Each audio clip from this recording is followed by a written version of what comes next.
from every aspect, coming from an engineer point of view, going to the customer experience and then adapting this. Who in this audience has already flew the A380? May I please see your hand? Oh yes, it's already some experienced flight people. So with the gold card Lufthansa flight, it's easy going then if you go to Asia. So he can perhaps explain us something where the way is going to. Coming from bigger spaces, smaller spaces, perhaps some design adaptations or some technology. You can involve perhaps the Sabre will be involved. They will deliver some glasses for us for virtual reality someday. So you can watch 8 films coming from Berlin to Singapore in a row, and you can walk and don't feel like being on an aeroplane. That could be one or other solutions. So what I want you now to answer is the question again. Please pull out your tadpole panels. 2 options only. Do you think it makes sense to think about customer orientation in building aircrafts?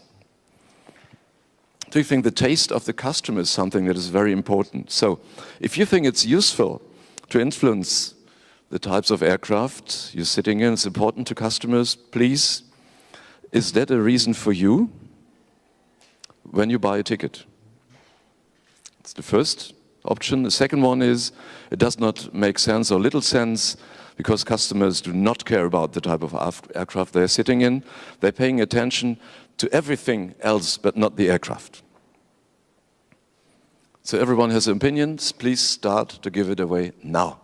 Want your input.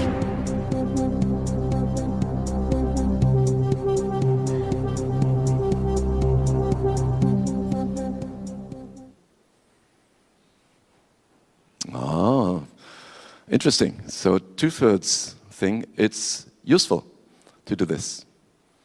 So there's a reason for building wonderful aircrafts again and listen to the voice of the customer.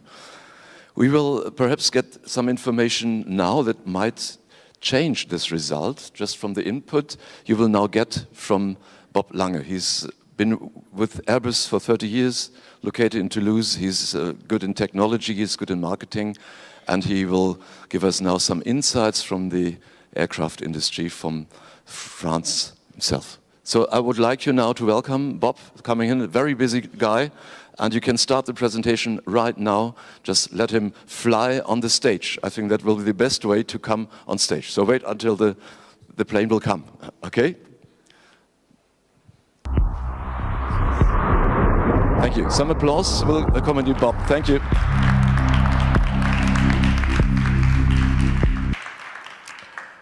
Okay, good afternoon. Guten Tag, meine Damen und Herren. I'd like to share with you some insights into the journey we've been on as Airbus to try and help in our small way contribute to your passenger experience. In my journey through Airbus, I spend a lot of time doing the consumer research and the definition of the A380 cabin, the A350 XWB cabin, and I think it says something for the dedication of Airbus into improving your passenger experience that they put a cabin guy in charge of product strategy. So, how did flying used to be? And this is not particularly nostalgic. Flying used to be very elite, but very regulated. So IATA would regulate the types of seats you sat in. They would even regulate the content of your meal tray. So although it was something aspirational for its time, there was a long way to go. But what that did was create the basis for an industry. And it started to make air travel more accessible for everybody.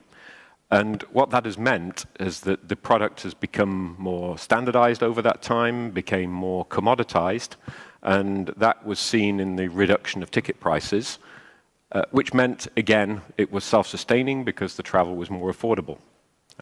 In the past, we'd be a minority of people in this room who would travel by air, but now it's everybody. In fact, now, in the slogan of one of our customers here, now everyone can fly. And a lot of the growth we're going to see in the industry going forward is going to come from the emerging nations, from the billions of people in those emerging nations in China and in India who are able, with their disposable incomes, to access air travel for the first time. Now, that was a picture of a 320. I'd like to jump forward to this year with the Airbus A321neo, new engine option, or new environmental option, which is in fact our latest fuel-saving version of the A321. This particular one is shown taking off from our facility at Finkenwerder near Hamburg. And it's topical because last week this particular version achieved its type certificate and is entering service. And in 2018, we're going to see the entry into service of the A321neo long range, as we're able to extend the range of that aircraft further, which will mean that smaller aircraft will be able to offer and operate longer services, such as transcontinental services in the States, regional services through the Middle East and through Almaty into China, and also transatlantic services. And in fact, today, Aer Lingus announced that they were acquiring through lease A321 long-range services, long-range aircraft for transatlantic services. So it's a trend that we're going to see with more and more cost-effective long-range travel. But I'd like to bring you back to the growth story of the industry and how we can focus on the passenger experience. We have to remember that because of the standardization, we've become so democratized that even though air travel is growing and doubling every 15 years, when we look at the challenge for the industry, and one of the reasons why the Messe here in Berlin has got so big, if you look at the total world travel in 1969, which was when the 747 entered service as one of the main elements to democratize air travel, the total world market was 0.4 trillion revenue passenger kilometers. And in fact, last year, that became the annual increment of air traffic in the world. It shows where we've come from and where we can still go to because of the growth in the emerging economies. But in that time, the product, particularly the economy product, has become somewhat standardized, somewhat commoditized. But does that mean it's always going to be commoditized? What do other industries teach us? Whether it's the automobile industry here from the early 30s with Ford producing their 15 millionth Ford vehicle, and very much a standardized vehicle, but at the same time, their competitor, General Motors, was building a family of platform-based vehicles, maybe the precursor of what we've seen with the major automobile manufacturers today. But again, this is differentiation at point of sale to the customer. It's brand differentiation and it's product differentiation. When we look at the air travel product, what does a manufacturer like Airbus do to help differentiate the platform itself? The illustrations I'm going to show you are all modern economy long-haul products from our customer airlines. First of all, by making our aircraft physically wider so that we can give some more width to the economy class seat. And in an Airbus long-range aircraft, the width between armrests and the economy seat is about 18 inches, which is an inch wider than you get on competing aircraft. But is an inch actually meaningful? Can we even imagine an inch? Well, you see in the picture here somebody reading a paperback book. Many people take paperback books on a flight with them. Next time you take a paperback book on your flight, try sticking it between your hip and the armrest. And that's the difference in seat width that an inch makes. And if you leave it there for a few hours, you'll soon wish you had a wider seat. Likewise, we want to work in flight, and we need the personal space to be able to work. We need the calm, the fresh air, the environment to be able to work and interact with a fellow traveler if we're traveling in a pair or a group. It's also important that we're able to appreciate food during a flight, and that is true whether it's part of the service bundled or whether we choose to buy it. And as you know, as part of product differentiation, more and more airlines are allowing you to choose menus in advance. Even if you have to pay for something, you pay for something you're going to like. Clearly for us as an aircraft manufacturer, the cabin is very important as a working space for the crew, and the ability to have a cabin that allows the crew to work to their best ability as the ambassadors of the service, which is the hallmark of many cabin products. And finally, last but not least, the quality of the cabin air, temperature, sound around you. It's important to have a smooth flight. It's important to have a quiet flight. With the A380, for example, you have the smoothest, quietest cabin that is out there in the market of any aircraft. We also have in Airbus wide-body aircraft a greater control of the temperature zones in the cabin. If you can remember on older aircraft, you would tend to, if you were sitting in the back, you'd be too hot. And if you were sitting in the front, you'd be too cold. Simple reason for that. Most of the heat in an aircraft cabin comes from us, the passengers. So when we're closer together, we generate more heat, and when we're further apart, we generate less. And the cabin systems have to take an average. In an A380, you have 16 different discrete temperature control zones in the aircraft. So the airline can adapt that temperature control for all the different cabin classes so that everybody has a temperature more akin to what their body is expecting. When it comes to the sound as well, I mentioned the A380 having an extremely quiet cabin. All Airbus wide-body cabins, whether it's an A380, an A350 XWB, or an A330, have quieter cabins than other aircraft. But if I start quoting decibels to you, that won't mean anything. So perhaps a little example, if we can get the sound right. Okay, that was an A380 cabin. That's somebody else's twin-engined aircraft. In case you missed it,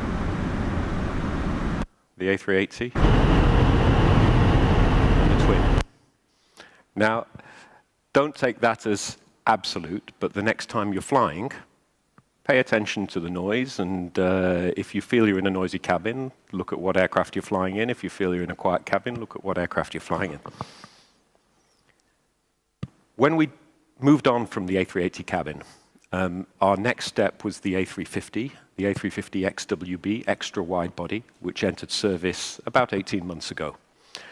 We took the lessons we'd learned from doing the A380 cabin and applied them to the A350, a wide-body twin. We were particularly focused on not just the width, the spaciousness above your head, the ability for the overhead bins to retract out of the way when they weren't being used, the lighting, where we have ambient mood lighting in all our cabins, which the airline can customize as part of its brand. And in fact, we were the first manufacturer to offer mood lighting straight from the factory on any aircraft, and we were the first manufacturer to offer that on all our aircraft, big and small. When we did the A350 cabin last year, it won 2 major design awards, the IF Award and the Red Dot Award. So we decided to build on that by effectively creating an Airbus cabin brand, which we call Airspace. The next application of that after the 350 will be to the A330neo, which will enter service next year with TAP Air Portugal.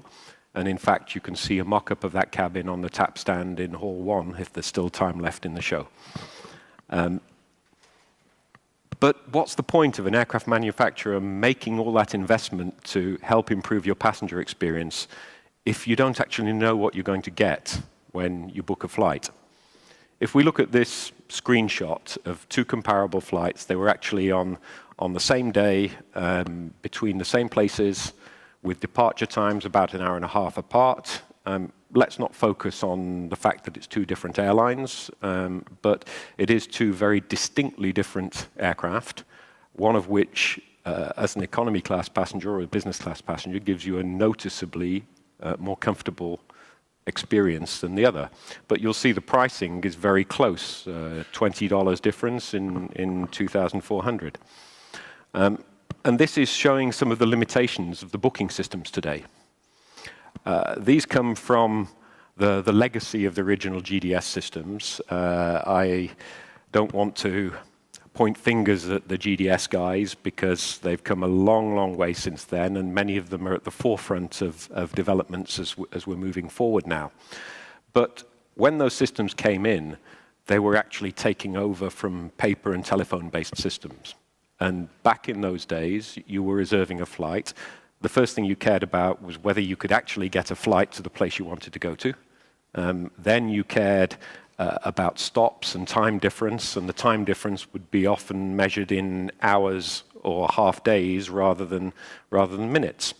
But nevertheless, the legacy of those systems and the massive investments that the industry put in the 1980s are still the bedrock of the system today, and we're moving forward from that. But they're not geared to imagining that the passenger experience could be differentiated. But of course, what do we do when we're at home and when we're shopping for just about anything else in our lives? We're very mobile, we're very agile. We're used to looking at information about choices and comparing before we buy. Hence the concept of net promoter scores, because we all know that whatever we buy, the most influential factor for us is previous good experience. I bought that last time, I liked it, I'll buy it again. But if it's something we don't know about, the next best recommendation we can get is the opinion of a trusted friend or family member. Back in the day, that might have taken place in the bar you drink in, it might have taken place in the hairdressers, and now it's through the booking engines and the comparison tools. But to do that, you need the information. And of course, as consumers, we used to eat everything and anything, and we didn't really care what was in what we were eating. But of course, there was a revolution, and as consumers, we demanded more of the producers that supplied us. The result is that now, when we look at grocery labels, we have an idea of what is in the package. You might find somebody in your family who looks if there's palm oil in their cereals and doesn't want palm oil. But we're providing that information to consumers. They're making choices, and the result is price differentiation in the products. When it comes to air travel, this is a slightly competing survey to the one that we've just done. A few more people. This was a survey that was done in December of US travelers from Atmosphere Research Group for US airline travelers. And first of all, they found that 90% of passengers care about comfort. Duh. Of course, we care about comfort. But they also found that 61% of business flyers pay attention to the aircraft that we're traveling in, which if you discount the opinions of my friends in the audience over there, we might have been at about 60% before they all voted in favor of my message. So it's not incoherent. This was why yesterday at Airbus we announced the Airbus Route Happy Alliance to be able to provide more focused information to people who are booking airline tickets. And that is an alliance with Route Happy, which is a supplier to online travel agents and booking engines today. And it involves the supply of Airbus-branded UPAs, or Universal Product Attributes, which are the factual pieces of information that you get on, for example, a hotel booking engine today, where you'll see photographs of the room you're going to book before you actually book it. How does that work? Here are some examples of those universal product attributes in there. So we've partnered in the launch with 4 major airlines who between them actually control a surprising amount of the long-haul capacity in the world today. You can go and look it up, but just with those 4, they probably cover between 15 and 20% of all long-haul flying in the world. That's a good start. So how does it actually work? Well, Route Happy is active in the marketplace today, and they supply UPAs to booking engines. In this case, the example we show here from Cheap Tickets is a site that's powered by Travix, one of Routehappy's customers. And you can see at the bottom right, there are some attributes of the flight expressed in terms of icons and expressed in terms of pictures. These are the universal product attributes. When you click on one of those, it opens up and it gives you a little bit more information. Here, an example from Cathay with a photo of their A350 cabin and an explanation of what you can expect if you fly in an A350 with Cathay Pacific. So as we start to look at what we as an aircraft manufacturer strive with each of our successive products, we're investing billions to be able to improve the passenger experience. We know that our customers recognize it, and we think that everybody as passengers will appreciate having more factual information before they make their booking choices in aircraft. So as Airbus, we would claim to produce the most modern, comfortable family of aircraft, and it's very important that we can together help passengers and help consumers make the choices they need.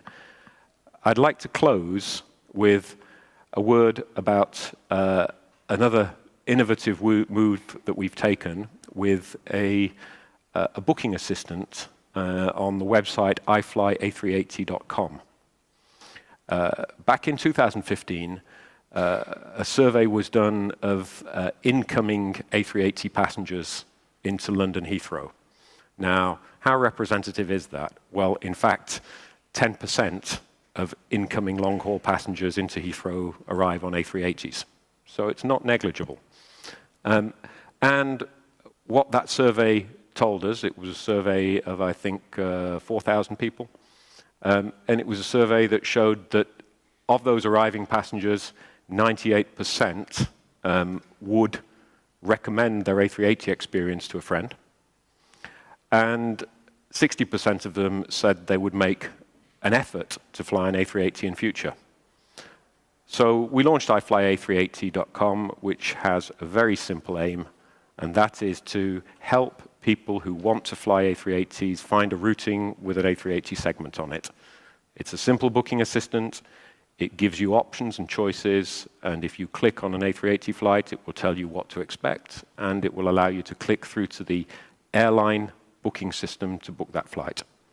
And simple as that, and it's done in partnership with all 13 A380 operators in the world.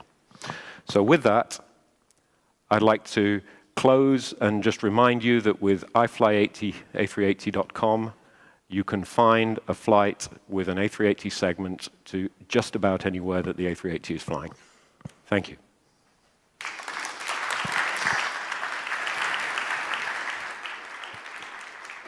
Thank you very much, Bob. Okay.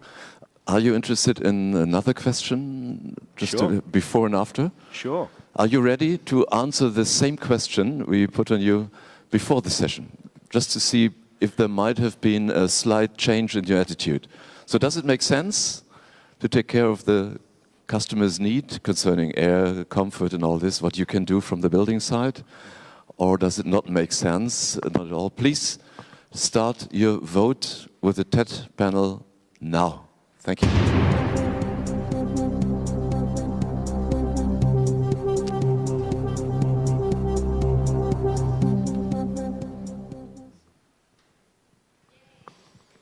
Okay, well, thank you, everybody, because I think we've shared with you what we're trying to achieve. This is something that we think that is not going to revolutionize Airbus as a company, because we're always going to be trying to improve and make our cabins better and better for your passenger experience. But it is important to us to feel that this is worth doing. So thank you. Thanks. Keep the spirit up. Thank you, Bob. Thank you. Thank you, Harry.